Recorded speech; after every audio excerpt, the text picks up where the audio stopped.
হাঁটতে চলতে গাড়িতে ট্রেনে বাসে যখনই চলাফেরা করে তো ওনাদের হাতে একটা কিতাব থাকে। বাড়িতে যাওয়ার পূর্বে আমাদের নিয়ত থাকা দরকার যে আমরা বাড়িতে গিয়ে কি করব।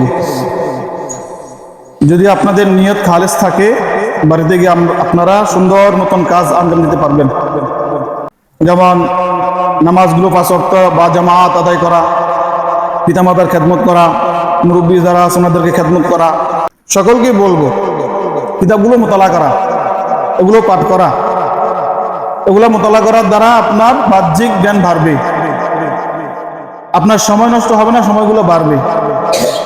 জামিয়া রশিদের একটা ঐতিহ্য আছে, ছাত্ররা হাঁটতে চলতে পড়ে, হাঁটতে চলতে গাড়িতে ট্রেনে বাসে যখনই চলাফেরা করে তো ওনাদের হাতে একটা কিতাব থাকে, চাই বাংলা হোক অথবা উর্দু হোক অথবা ফার্সি অথবা আরবি, যে কোনো একটা কিতাব তাদের কাছে থাকেই। ফলে কি হয়, দেখা যায় যে তারা যে সফর করতেছে এক জায়গা থেকে অন্য জায়গায় যাইতেছে, তো যাওয়ার ফলে তাদের সময়টা নষ্ট হয় না, তাদের সময়টা কাজে লাগে। তো সেই পরিপ্রেক্ষিতে আপনাদেরকে আমি বলবো, যেহেতু আপনারা এখানে একটা প্রতিষ্ঠানে আছেন, তো আমরাও চাই আমাদের সময়গুলো নষ্ট না হোক। কি বলেন? আমাদের সময়গুলো যাতে নষ্ট না হয় এটা আমরাও চাই। কি বলেন? আপনারা চান না? আপনারা কি চান যে আপনাদের সময়গুলো নষ্ট হোক? এই জন্য নিয়তকে খালাস করবেন। হ্যাঁ, বাড়িতে যাওয়ার সময়, বাড়ি থেকে আসার সময়, বাড়িতে থাকা অবস্থায় কোন একটা রেসালা, কিতাব, বই নিজের সাথে রাখবেন পড়ার জন্য। আর বর্তমানে একটা বিধি হয়ে গেছে, আমরা যারা বড় আছি আমাদের চোখের হেফাজত হয় না। আমরা খেয়াল করবো আমাদের চোখের যদি হেফাজত থাকে। 3টা জিনিস থেকে নিজেকে সবসময় বাঁচা রাখবেন। একটা হলো বদনজরি, দ্বিতীয় হলো বদ জবানি, তৃতীয় হলো বদগুমানি। বদনজরি, বদ জবানি, বদগুমানি, এই 3টা জিনিস থেকে নিজেকে সবসময় বাঁচা রাখবেন। কথা কম বলবেন, জরুরত হইলে কথা বলবেন, অন্যথা বলার দরকার নেই। তবে এই 3টা জিনিস বেশি খেয়াল রাখবেন। আর কালকে তো আমাদের ঈদ উল আজহা, স্কুল খোলা, স্কুলের যারা আছে, কলেজে যারা আছে, এদের আনন্দ হলো গুনার বাদ্য দিয়ে, গুনার আসবাব দিয়ে তাদের আনন্দ। কিন্তু একজন সঠিক মুসলমান সে কখনো গুনার আসবাব দিয়ে আনন্দ প্রকাশ করতে পারে না।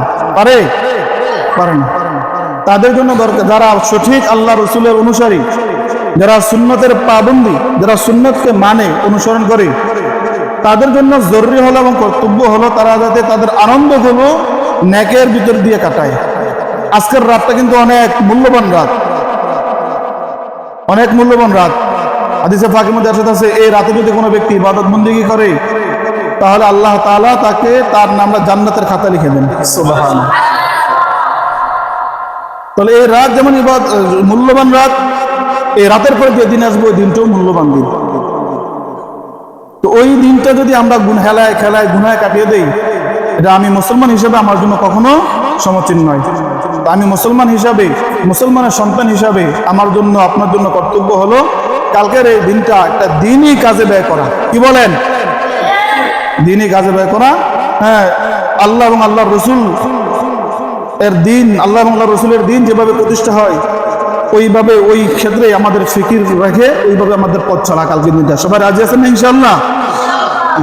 বলো, আপনারা তো জানেন কালকে দিন আপনাদের কি আমল, কি কাজ।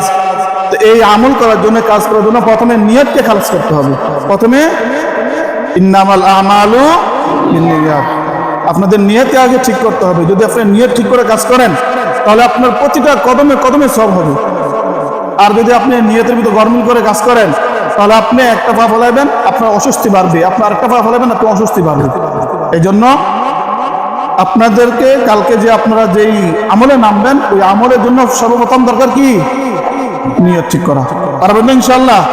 আল্লাহ তাআলা আমাদের সবাইকে নিয়ত ঠিক করে কালকের কাজগুলো আঞ্জাম দেওয়ার তৌফিক দান করেন। ওয়া মা তাওফিক ইল্লা বিল্লাহ।